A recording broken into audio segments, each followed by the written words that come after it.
Okay, sweet.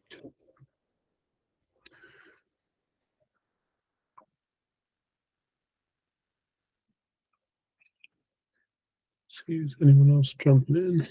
Doesn't look like it.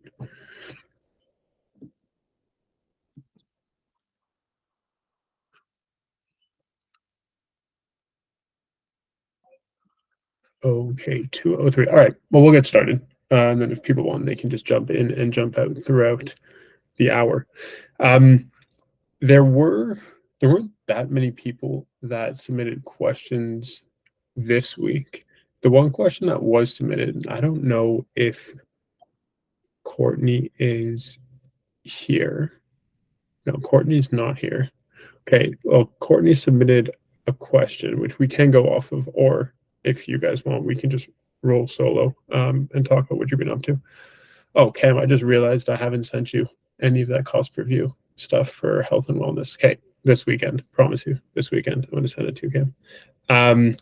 Well, Courtney's question was this, even though Courtney's not here, we can see if people want, if we want to talk about this to start. The question was, I've been in contact with a brand now with some back and forth over email. What is the best strategy in order to finally close the partnership or slash deal? I think it's a good question, but up to you guys. Like, give me thumbs up if you want to talk about that. If not, we can just go straight into other questions. I had just a quick question, I guess a little for the clarity. So she's been emailing back and forth with the brand, but wants to know how to close the deal, like get them to give her an offer, or they've already offered, they just keep kind of going back and forth with it. It's a good question. I wish Courtney was here to answer so that we could answer it. I don't know exactly. All I was given is exactly what I read. So I don't know. I think personally for, I guess, brands that, I mean, if you're stuck in a back and forth, I found just kind of when it's just starting to be too much back and forth, just asking kind of blatantly, whatever you want to know, like whether that's, can we move forward, or can we move forward with this specifically, or I'm open to moving forward with, the last thing you offered or whatever, and just kind of asking the question outright. So the answer is yes, we can, or we can't, kind of. Yeah, I like that perspective. There was a perspective someone gave me, and there's a perspective that I've actually advised some creators to use. It's a little bit like it's a little contrarian. The perspective is just telling them that if they're not getting back to you and it's been too long, or you guys keep going back and forth on terms and like it just feels like they're just spinning wheels, is telling them, hey, you know what? I'm actually like, this isn't the right time for the deal. No stress. Come back to me when like you actually do think it is, and like kind of putting the ball in their court, because usually it's you guys following up and following up and following up.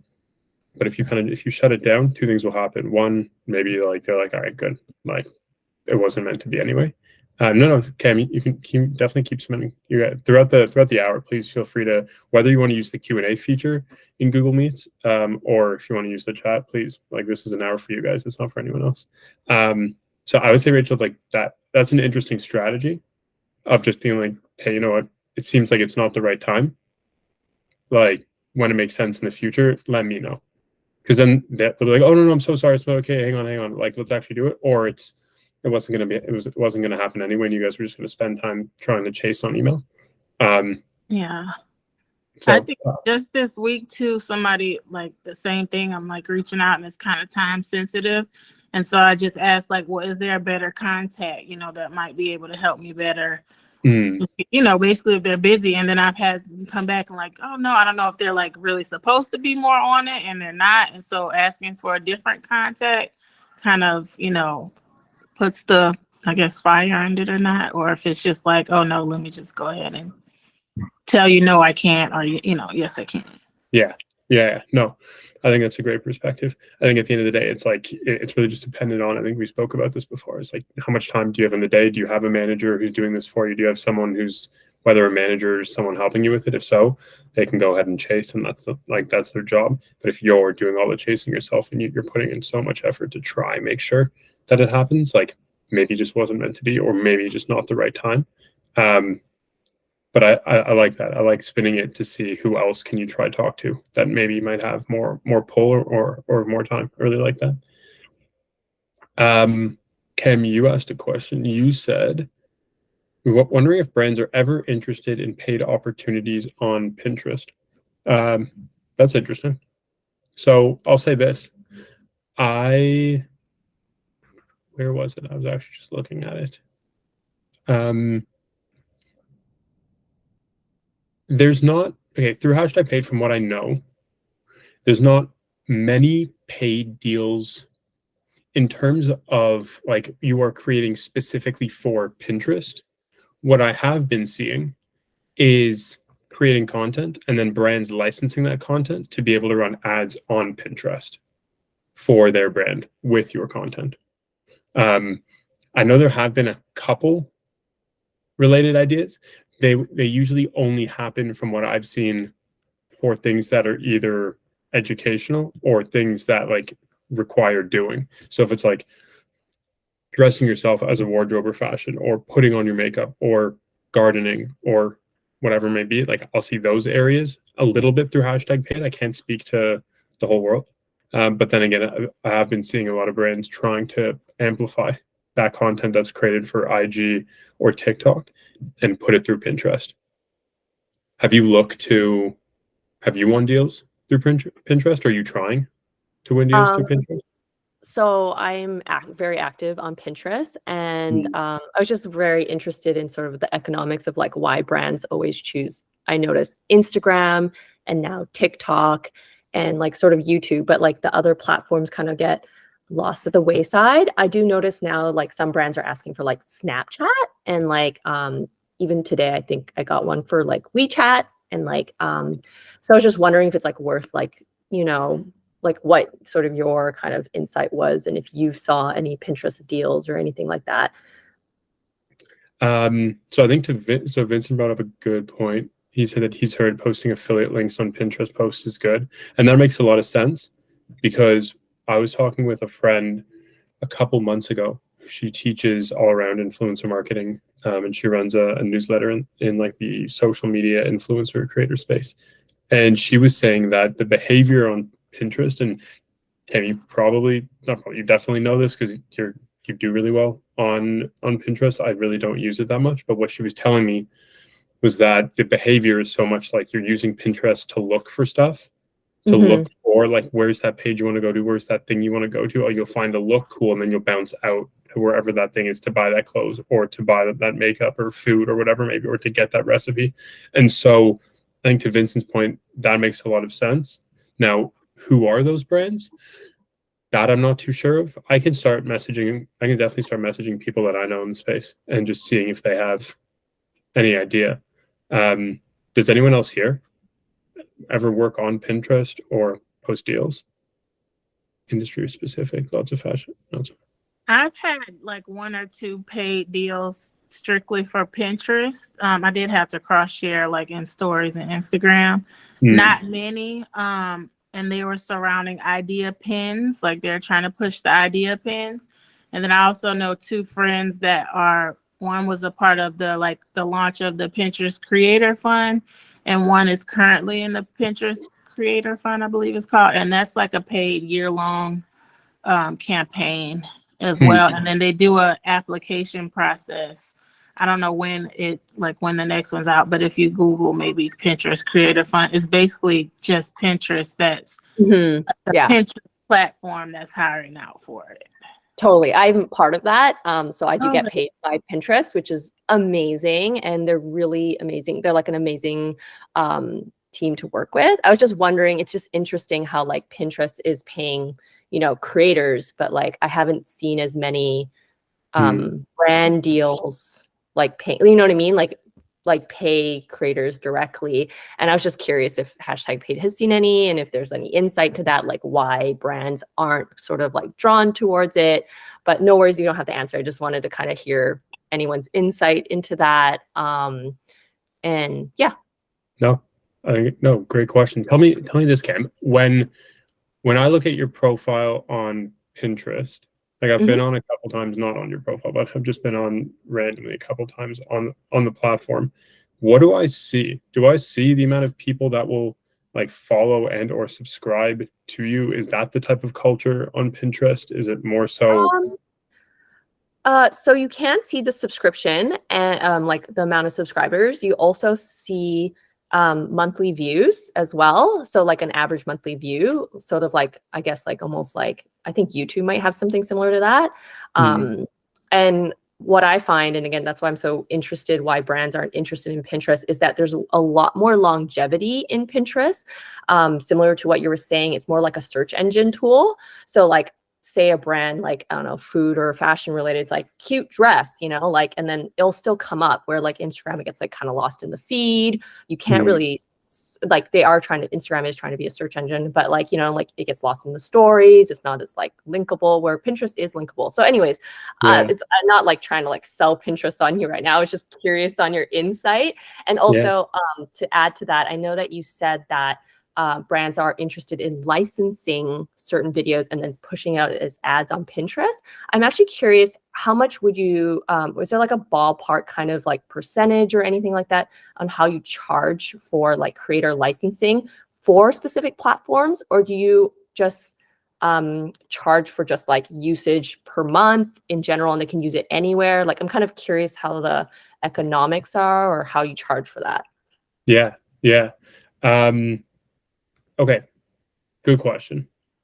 Well, all good questions. And it doesn't have to be specific to TikTok. Sorry, I mean Pinterest. Sorry, because not that many people are interested in Pinterest right now. But I mean, specifically, I'll use an example of like a brand wants to make an Instagram video, and they're like, "Hey, but we're gonna push it onto TikTok as well." And I'm like, "Oh, should I charge more for that?" Like, that's sort of the question. Yeah, no, such a good question. I think it comes down to two things. At a basis, like there aren't really industry standards, truthfully. So it's hard to give you an exact number. What I said, like what I usually go by is almost like looking at three categories. One is like just the base. And the base is, I would always go between like at least 10 to 15% of the amount that was paid to you to produce and post. Now, like some people may be like, that's really low. Some people may be like, oh, that's like higher than I thought. But I say usually 10 to 15% of that total value of whatever that they paid you to create and post it as like a very fair and reasonable percentage. Now, the second thing that comes into it is, and this is going to be tough, but it depends on your like what they call NIL, like name, image, likeness. So think of it from like and this is like, there's no easy way to do this, but think about this from like a celebrity perspective or an athlete perspective. They're not creating content, like they have a team that's creating their content for them, but it's like their name means so much to an audience or to people, or like there's such value to who they are that like that's the reason, the return for the brand is that they're working with this and they're associating with this big person. There is a bit of a misconception in the creator space that like every creator has tons of likeness or like value to their name, image, and likeness.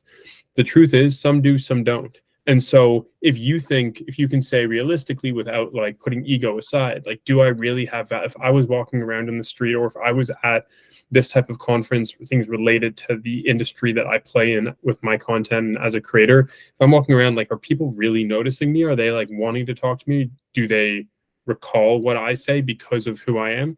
If so, then I'd add on a premium for sure.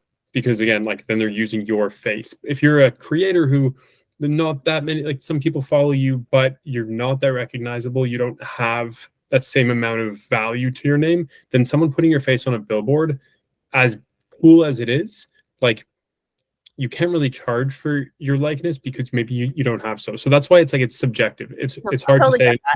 Yeah, I know it's so tricky. It's such a tricky space. Sure. I guess my question is that I guess like new platforms are appearing now where I feel like I was charging, you know, like what you're saying, like, you know, like at least 10% or whatever you want to say.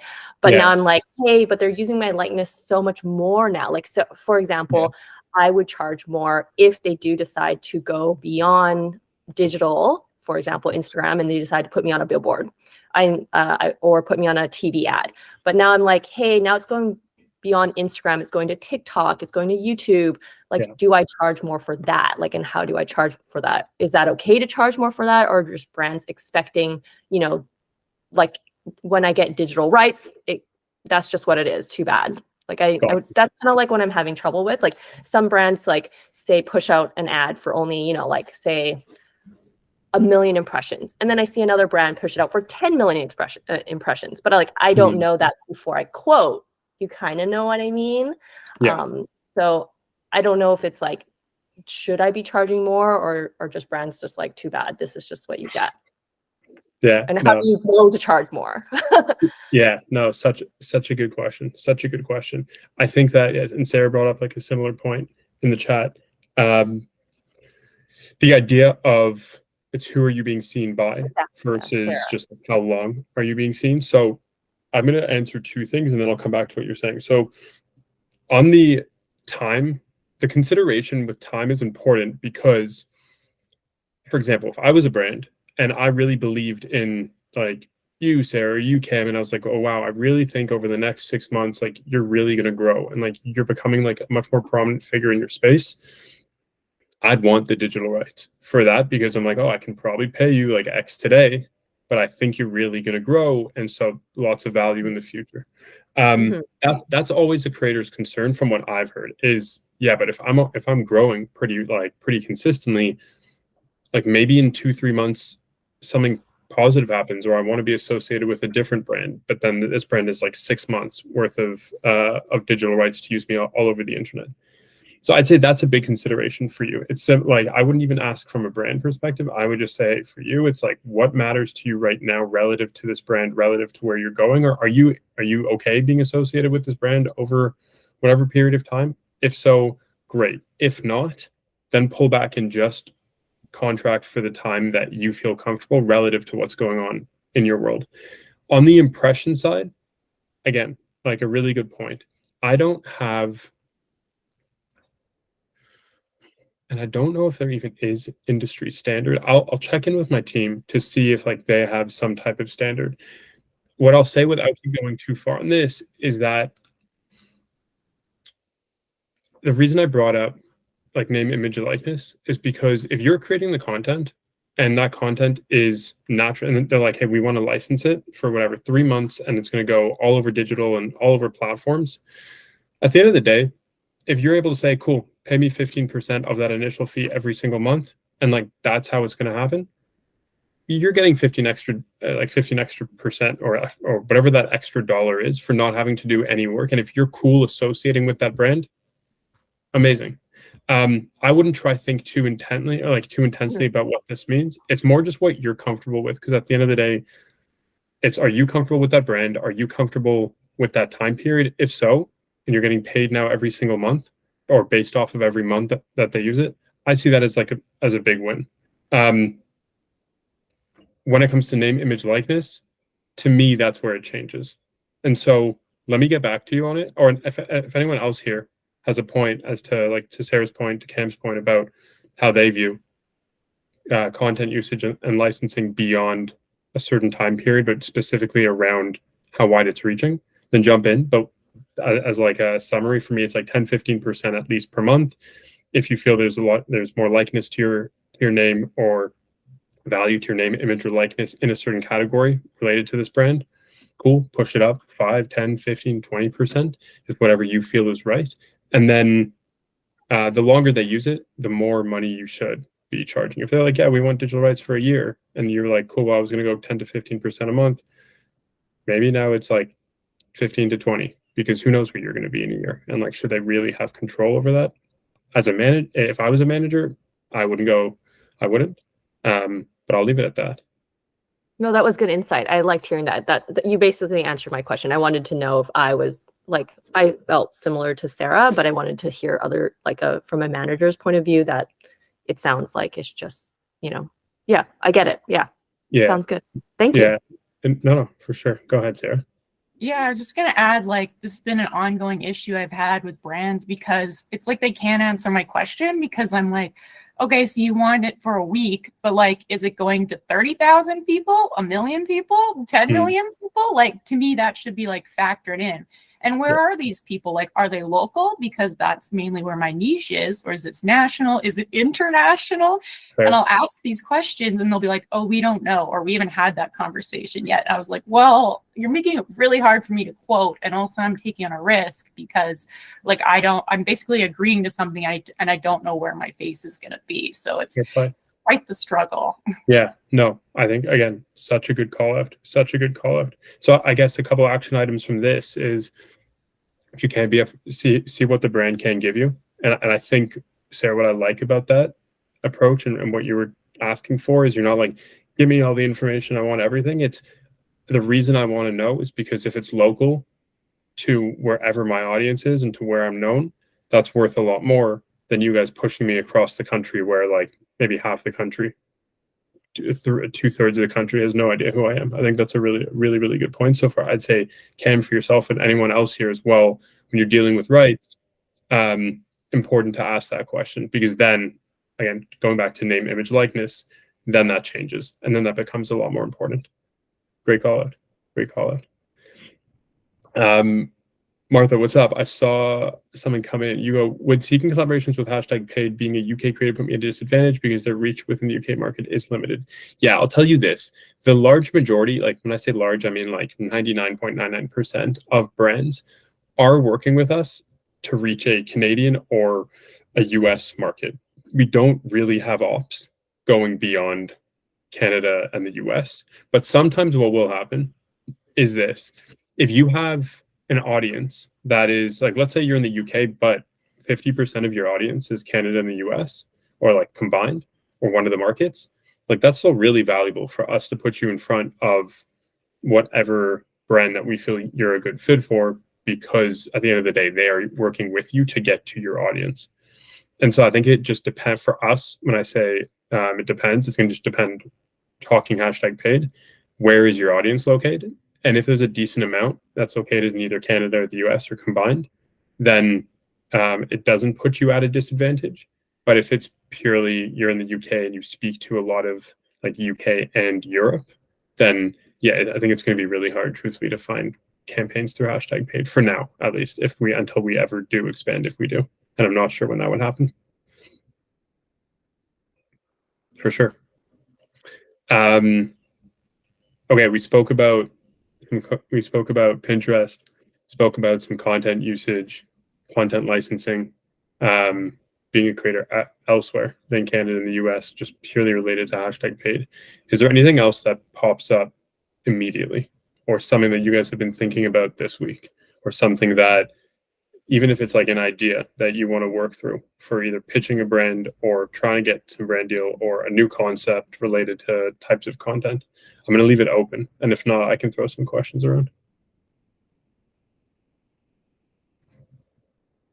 I have a random question. Go ahead.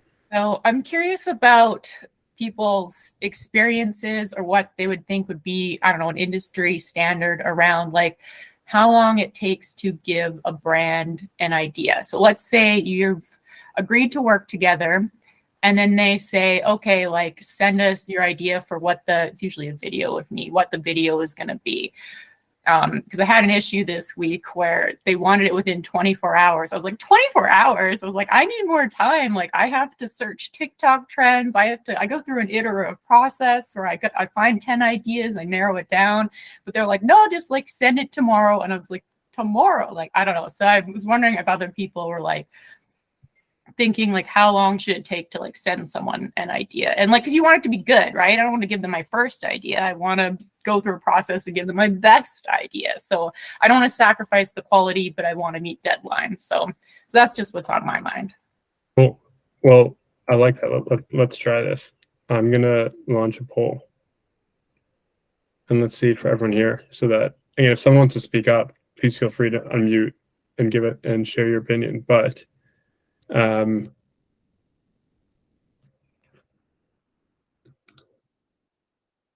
Rachel, you were saying you try to say same day. Okay, all good. Catch you soon. All right, let's see. Okay, so what we're seeing is like 48 hours to 1 week compared to someone saying under 24 hours. Under 24 hours, yeah, that's tough. Unless the brand was setting the here's the only thing that I would say on this. If the brand is setting the expectation from the beginning, being like, hey, we have a really quick turnaround time here, like we need to shoot, we need this stuff live in a week and a half and content shot by next Monday and and they're upfront with you and they go like, are you cool with this? And you go, yeah, like I'm willing to take this on, I'm willing to play with your timelines. Then I'd say under 24 hours makes sense. But if they're randomly just coming to you and be like, hey, we need it all right now, but you've never told us like what your timelines are, I would definitely take issue with it. And I would use your excuse. No, I wouldn't even say charge for speed. Yeah, that's a great point too. That's a great point too. I would use the approach of, hey, here's my process. I usually do this, and then I check reels, and then I try this, and then I try this, and then I'll come to a bunch of ideas. This usually takes me 48 hours, or this takes me like 2-3 days. Like, can I get you this in 3 days? If not, like I can't ensure like the best ideas. And if they're like, no, we just need it tomorrow, I don't know. If I was a creator, I would play hardball. Like I wouldn't, because if they already want to work with you, they want to work with you. And like if a marketer's like, oh, they suck, they don't get us something in a day, all right, but like you got to go to therapy. Like it's not on you. But I would say the 24 to 48 hours would make sense. Going under, again, to summarize, unless they've set that expectation, then yeah, I'd say it's a little bit unfair. Yeah, I guess it depends on how much creative process is going into it. Because some things I do are fairly standard where I'm like, hey, I kind of know the drill. Whereas other things, it's like, okay, I need to go way outside of my regular process. This is going to take a little longer, more creativity up front for this kind of project. So yeah, I think brands maybe don't understand that sometimes. And it's something that if you want, like you can be proactive with it. It's like once they jump in, if they haven't given you timelines, this is like a sales mentality, but always just have a paper trail with it. It's like, hey, okay, when are you expecting idea? When are you expecting this done? When are you expecting this done? So that at least they're like, oh yeah, we're thinking, okay, by Monday, that's cool for the idea. By next Thursday, shooting the content. So that if they go, hey, actually, like, where's the idea? And you're like, you told me Monday. And they're like, we actually need it tomorrow. And you're like, no, you told me Monday. Then like, at least you have something to back onto versus like you having to try push and pull with them. Always a grind. Always a grind. Anyone else dealing with stuff? Anyone else thinking about stuff that you don't want to work through? Oh, cool question. How are short form typically pitched? Single versus multiple? Yeah, really good point. I think the average brand, which let's call this the average marketer, thinks about it like this. They will work back from projections. Like, oh, they need X, like this is what they need from this campaign, or this is what they need from this spend. They need whatever their metric is, impressions, engagements, blah, blah, blah, blah. And then if they want to work with you, or they want to work with a bunch of these creators, they'll like essentially see it as a shopping cart. Like, oh, if I work with Vincent, I get 3, his like average views right now are like 10,000 a video. Cool. So 3 videos with him probably gets me like this metric. And then working with Sarah is this metric, and this with Alexia is this metric. And then they'll work backwards. So what ends up happening, and I say this all because here's what happens, is that they usually then go, okay, I need 5 videos from you. And they just see it singularly because they're like, oh, 5 videos, average this, or average engagements of this. We're probably gonna benchmark at this. Like that means as a collective we can reach X. So we usually see it as what's the best way? We usually see it like per post, but what I've been seeing, which works really well and which our team tries to push, is from a package perspective of like, hey, what we should do is let's be upfront and say, cool, like Sarah, we'd want 2 videos from you and and 2 stories and cross promote over like Reels plus YouTube Shorts. What would it cost for that package? When you hear a marketer or a brand say ask for like what would that package cost, they're at a higher tier than your average marketer. But Vincent, I haven't seen brands ask for per creator for more than like 3 pieces of content in a long time. I'm sure there are, but in like a very, very long time. And I'm not considering cross promoting, because that's like you shooting one video and just putting it across. What I will say on this, which is actually an interesting tactic that I've heard from creators, but then also heard brands appreciate, is if you're in the negotiations, if you present 3 packages for them, 1, you can probably get more money from them, and 2, you seem a lot more professional and you see a lot more organized to work with, which marketers love. Because when you think about it, and I'll give you some insight, when we tried pitch for a big brand, let's call it Samsung, we're trying to get Samsung's dollars for their next campaign. So we're running the next influencer campaign for Samsung Canada. Let's just like specify it. It's us in comparison to a bunch of other agencies and companies pitching for their service and pitching for their work. And so what we'll do is we'll go, okay, a $500K dollar tier, and here's what you would get, and okay, 250, and then here's 100K. And when it looks a lot more professional, that's what they're used to. And whenever they work with anyone, they're used to different packages. And so that could be a good way to get more money and also just seem more official with it. A fun thing to do. And I got this from Corporate Natalie when I was interviewing her. If anyone knows Corporate Natalie, she does like work from home, in the office, comedy content. Whenever she puts out packages, she names her packages like in relation to her. So like the biggest package is called, I think it's like the boardroom. And the middle package is called like the quarter, or I don't know. She has much better names. So if you do that, like one, it's more comical. They see that you put a lot more thought into it, and like you don't even have to think about it. So I would go in packages. They are usually pitched singular from what I've seen compared to multiple, to answer the question. And the last, I was going to tell you guys one more thing. Oh, and then from a psychology perspective, if you want to get someone to buy in, let's say for you at like 10K, that's what like that's the amount of money and that's the amount of work like you think is best and what you want. The psychology is always to put it in the middle and have something higher and have something lower, because from a psychological perspective, it's going really deep, but going from a psychological perspective, if you have something to reference against, there's a better chance you choose the thing that you feel is worthwhile. So what you can do is you can put the first package at like a crazy amount that you know they're not going to go for, but relative to that, your middle package actually seems a lot more attractive. But if you were to just put that middle package by itself, they have nothing to reference against, so it might not seem as attractive. So like small little psychological tactics that you can use, but good cue.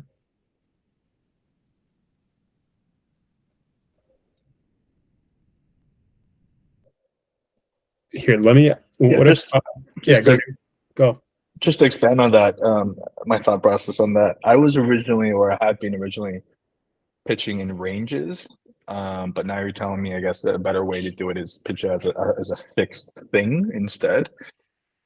This is more so like when you're cold emailing and you want to work with a brand. Would be like, oh, this is our min, this is our max, this is a range, depends on what a campaign's looking for. Gotcha. Would you say it's better to just be like, we have this top tier package, this middle tier package, and this this more budget package, and just list what's offered in each package versus waiting for them to tell us like, oh, we need usage, we need XYZ, and then we'll go back and be like, okay, that will cost you X amount of money, versus just picking from 3 packages that almost simplifies it for them, it sounds like, and they just, without having to think about it too much. Yeah. Okay. Got you. So a little bit of a different context. I hear you on it, and good clarification. I would say this: when you're reaching out cold to a brand, at the end of the day, I think it's like it runs off the principle that it's like ask them to think about one thing at a time. And so it's the same thing with me, for example. If I'm reaching out to, here as a real example, like I reached out to Spotify yesterday because I'm running a live creator culture podcast in September and I want them to be a sponsor. I'm not going to give them every detail of like the potential creators coming on, what their reach is, how much this could be and how much that could be. It's like my ask is, does this sound interesting to you? Is this something that you'd want to explore further? And if they go, hey, nice to meet you, didn't know you before, didn't know about this, but yeah, this sounds interesting, tell me more. Then it's like you're getting permission to then go, okay, cool. Well, here's how we usually see it. Here's like the 2 packages, and this gives you this, and this gives you this. Does this kind of align with what you're up to? And then they might be like, sorry, that's too expensive for us, or yes, but we don't care about this. Maybe we actually care about this. And then like you can start to actually get deep into it. So what I would say for you, or for anyone here, when you're pitching cold, give them like one thing to hold on to. For example, like I would go like you can say the average rate for a video right now without licensing or without being able to use that content elsewhere. Like I like the range idea. Ranges between 6 and 10K. And here's my followership. Here's my engagement rate. Here's my average views on a video. Here's why I think why my audience would be a good fit and why they'd love to have your product in front of them through my channel. Are you like open to chatting, or does this fit into what you're looking to do? Like I'd leave it at that, so that at least that like they have something that they can bite off of. Because here's another example. There was a company, I can't say who, but like it's a shoe company. They came to us and they go, we want to work with this specific creator that I know. Cool. We want to can you see if they're interested? And so I needed you got to give me more. And so they gave like what they're looking for, and they're looking and like how many assets. Then we can go to the manager. The manager was like, cool, but is this person gonna have to do this? And then like you slowly work back and you slowly build out the picture. So rather build out the picture than like throwing a ton at them is what I would say. So I like the range, but give them something short. Because as long as they can have a conversation, as long as you can have a conversation with them, like I know you and I know a lot of creators in this room and just creators in general, like you guys can hold your own. And if they're like, well, we can't spend 8K, and you're like, all right, that's cool, but here, what we can do is blah, blah, blah, blah. At least you have their attention. I think that's the big win. Can you grab their attention?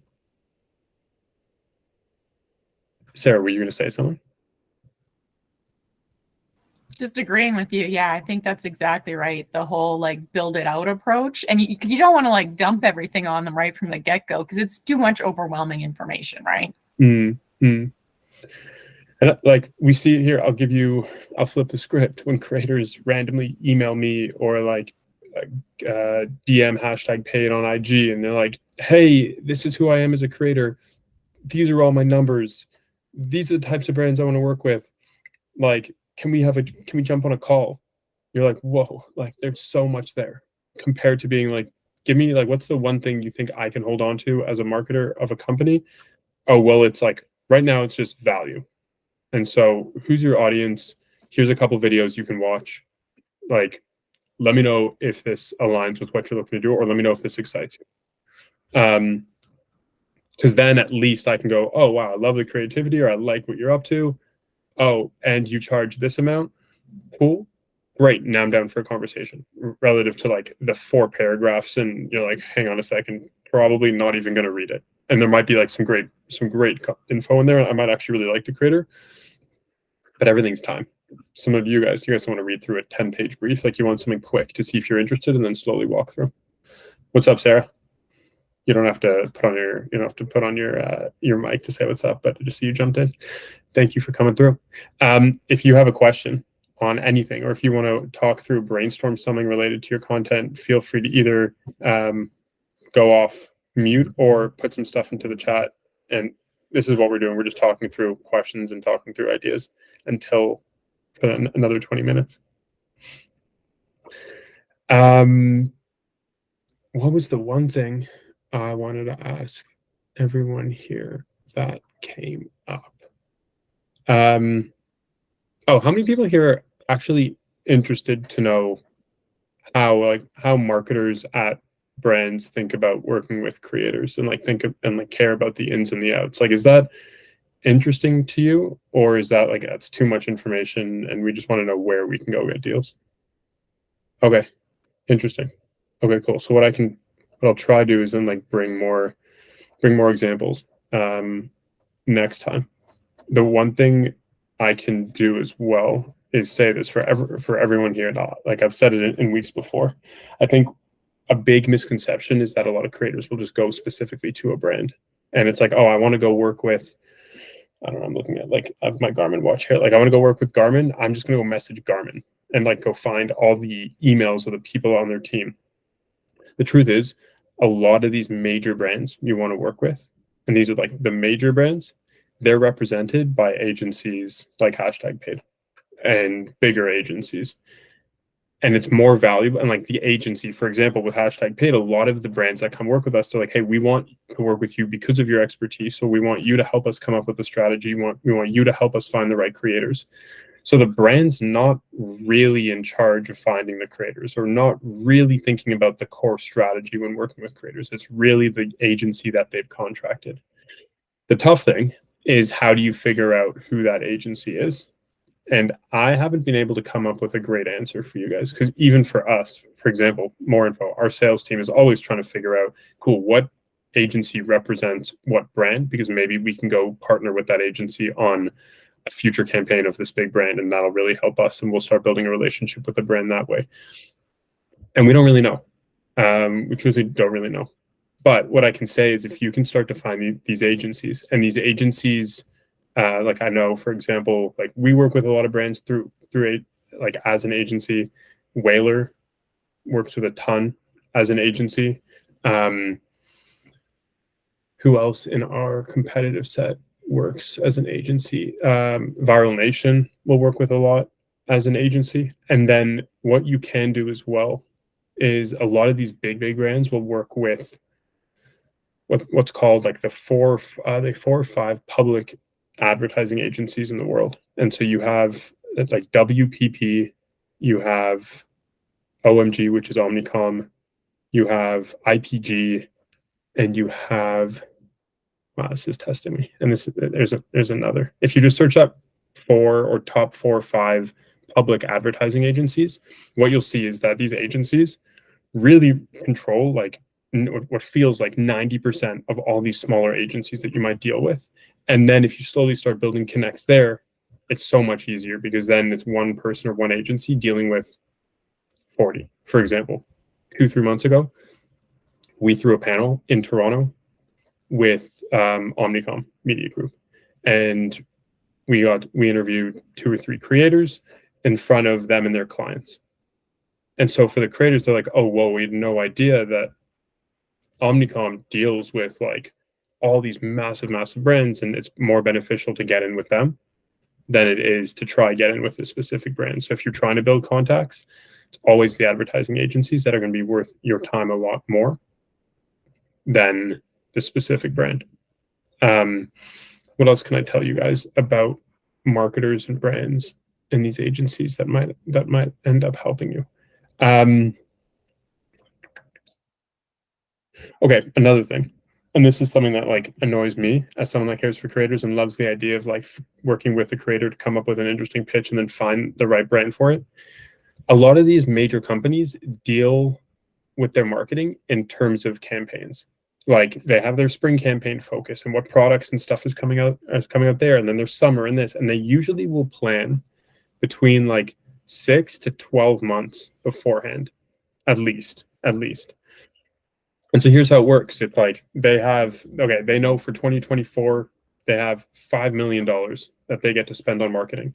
So then for like a month, 2-3 months, they're building their whole plan and trying to figure out what percent is going to creators, what percent is going to billboards, what percent is going to TV, what percent is going to experiential, putting on events, et cetera, et cetera. And then they define that for the year. And a lot of the time that it'll stay similar to that, unless it's a pandemic or unless it's an economic downturn, which is what you saw. They'll pull the budget, not because they don't have the money, but they'll pull it and they'll reallocate it and then redefine how they're spending money. So why I say all this is because a lot of creators are like, yo, I want to go work with big brand. I have this really, really dope idea. And it might be a really, really cool idea.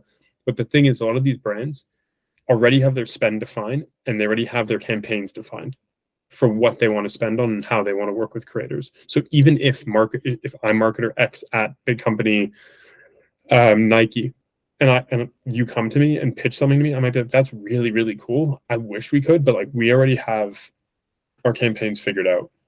So don't get discouraged thinking that your great idea isn't getting seen or isn't getting interest or picking up traction. A lot of the time it might not, because it might be, you might have a really cool idea and something that's like actually really valuable for the brand, but they've already figured out spend and what they want to do this year. So with that in mind, something you can think about is start pitching these brands, or start trying to reach out to these ad agencies and pitch them as if, and go be upfront and be like, hey, I know your plans for the upcoming campaigns for the clients that you represent, or you as a brand, what your plans are for the rest of the year, kind of already finalized. I want to talk to you about like a cool idea that I have that I'm thinking about doing 2024 that I think would really align with Nike and offer tons of value because my audience, da, da, da, da, da. If you're a little bit more upfront with them, being like, yo, I understand your world. I know that you might not care about working this year because stuff's already been defined, so you don't even want to put mind space towards it. But what if I try help you with what you don't already know next year?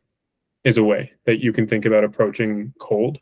And again, I don't have too much data on this to really say, but I'm just thinking from the perspective of the marketer and the brand, that might really help. What else? Looking to host in-person experience. Considering pitching for sponsors, or what are common sponsors? Great question. Okay, a couple of things. When you're going in-person experience, and this is, and I'll qualify that I'm speaking about this from, like, we throw a major event at Hashtag Paid called Meet the Creators once every 3 months in major cities around Canada and the US. We've done 6. So I'm going to speak from that experience. The majority of what they care about, like, even if, for example, like I haven't had a lot of success myself trying to get a brand like Shure or Adobe or Spotify to sponsor the live podcast that I'm putting on at the next Meet the Creators in September. But I think that from the conversations that I've had and from everything we've seen in the past, UGC is a really big driver for all these brands. So for anyone here, UGC, user-generated content, AKA for the people coming to the event, how many of them are posting? What does that post look like? Like, is it a reel? Is it just a story? How many eyes are they reaching? That is a figure we put up all the time. And now we lead with all the time. It's like, hey, you can create, you're part of this moment. Here's usually what we see comes out of this moment. For example, hashtag Meet the Creators, we say 62% of attendees post something from the event related to the event. I think it's like 78% of creators that come, because we have creators and marketers, 78% of creators will post this and that. Here's all examples of what it looks like. And here's the potential number of eyeballs that it reaches. That's like speaking their language, because at the end of the day, when they deploy, when these brands are deploying their marketing spend, they just want to hit metrics, especially in this economic downturn. The idea of like brand awareness is not as seen as favorably as it used to be, where they used to be like, yeah, cool, brand awareness, that sounds cool. Now it's like, no, we want to be a lot more specific with our brand, with our spend. So I'd say go from a UGC perspective. What else can I tell you in terms of, and then what you said, what are common sponsor packages? How do I answer this? I don't know if there's common sponsor packages. Again, I always use rule of thirds. So like I'll always present 3 things for them.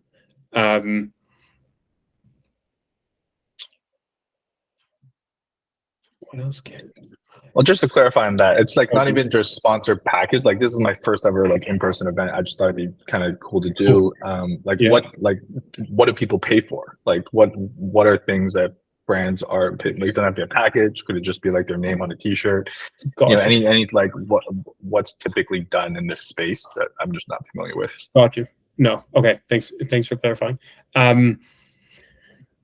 Yeah. So they do pay for their logo, but this depends. Like, again, it's all dependent on the brand. If, for example, like their logo is going right beside yours, and the brand really values, or you have an audience that really values your brand, cool. That actually might just be enough to get them to pay a couple thousand. Again, I don't know what the event is, but depending on the event. For us, for example, like we never say, hey, you get your brand alongside #paid, because we're still building the value of our brand. For us, instead, it's one, who's going to be there that you'll get to meet and build a relationship with is our approach. Two, the types of content that's going to come out that's going to support your socials and support your brand online. And then the third thing is, like, what experience can you give the brand, the sponsor, so that more people can see like the brand more favorably. For example, the last Meet the Creators we threw was in Toronto. It was end of April, and we had Paramount Plus as our major sponsor, and they were focusing on their new upcoming, I think it was a TV show, like the new Grease TV show, Rise of the Pink Ladies. And so what we did was, we're like, cool, we want to make sure that you get a lot of UGC, that you feel this is valuable for you, but that we can create an experience for you that like resembles that of what you're trying to get people to watch, which is the show. And so for us, we had a food station with them, but like it was all food that was inspired from the show. Or a big thing was like the bleachers. Supposedly many scenes happen along bleachers outside a sports field, and so we had bleachers where people could take photos, and there was a photo booth set up. And then a big thing is like the music and the dancing, and so we had a moment where it was a flash mob, for example. So what they're paying for who their names beside, who they get to be intertwined with. They're paying for what content is coming out of it, and then they're paying for what is the specific experience. Like if you can say, I can build you this whole thing, pay me $10K and I'll cover all that for you, but like we're creating an experience for you. They could, like, that's a third thing, and that's a little bit more high tier.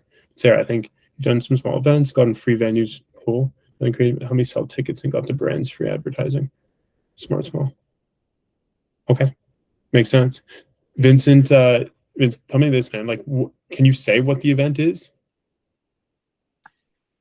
Yeah, I mean, I'm in the tech EDC space, so it's more product focused. It's more like a meet and greet kind of thing, and just as a way to build community around like the whole EDC everyday carry side of things. Cool. It would be ideally brands like that sell products in that space, so wallets, keys, more the smaller daily essential accessories. And a big thing about the EDC community is like sharing the stuff that you carry. Like people just like telling other people what they carry, and they do it in like a flat lay style. So we want to have some sort of experience where people who come and want to show off their kind of kit, that they can do that in like a contest format, and then we'll have a giveaway and kind of encourage people to share that way. Yeah, I mean it's very I like it.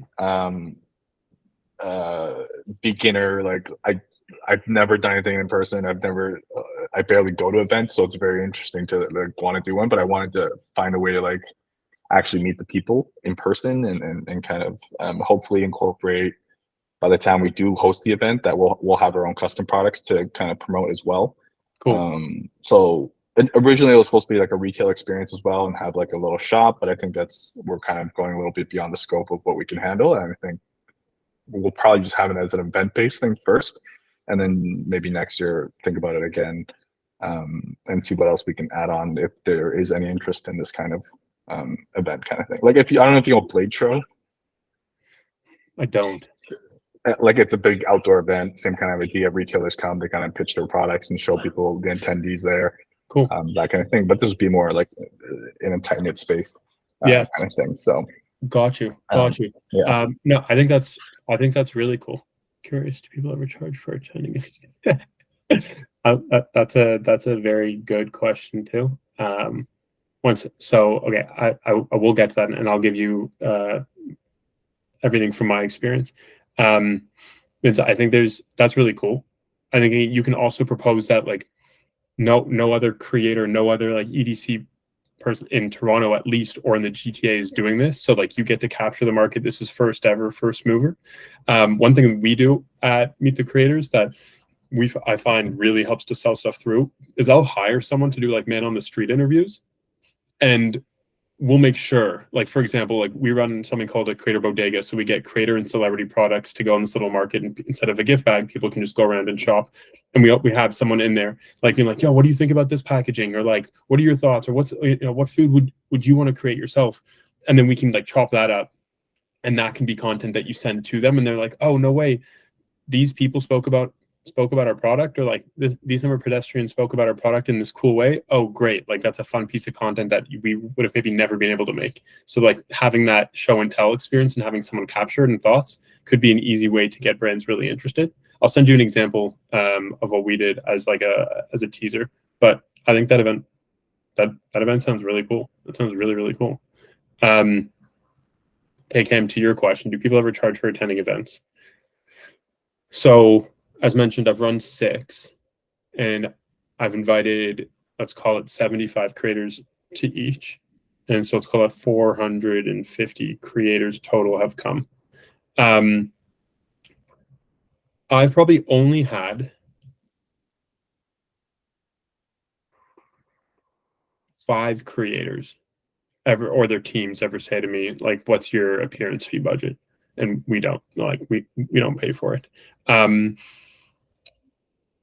I think it's, again, appearance fee really comes from like name, image, likeness. Like if you're someone that, again, if people know are coming to this event, it'll draw more people, it'll bring more people, then fine. If not, at the end of the day, like I don't think it's valuable enough. I haven't seen many. And so that's kind of where, like, that's what I've seen. That's where I stand. And for us, we don't pay. But for example, a friend of mine who does work more PR in the fashion world, out in LA, whenever they hold big events, like they'll target a couple people that they want to make sure come out, and then they'll use that as bait to draw in more people.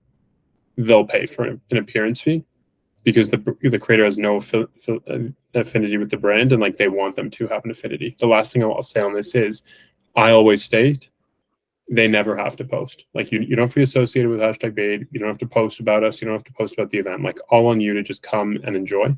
Once I do that, it may relieve some tension, but the people that are asking for these fees are the like very established, maybe even crossing over on celebrity, from my experience.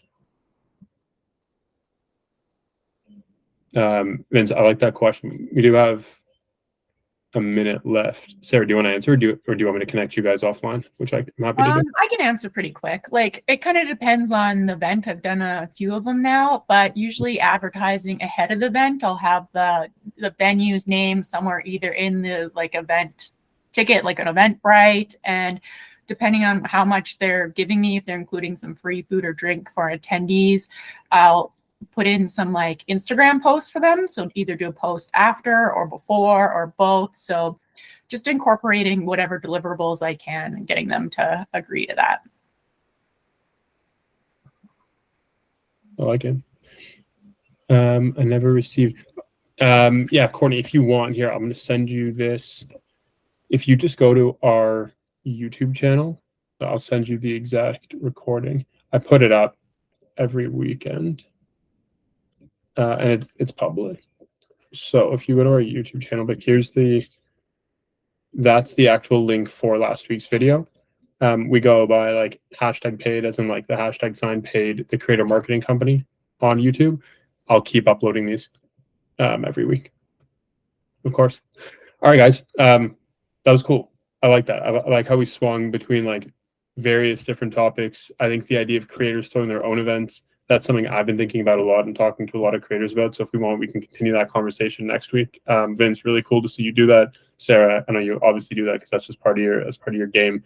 Everyone that like Cam, thanks for coming out. I promise you I will get those CPV numbers to you. I owe you those. To everyone else that came out, that whether it's first time or second time or multiple times, great having you. Again, this is just how it all works. Come through with some questions, some thoughts, jump in.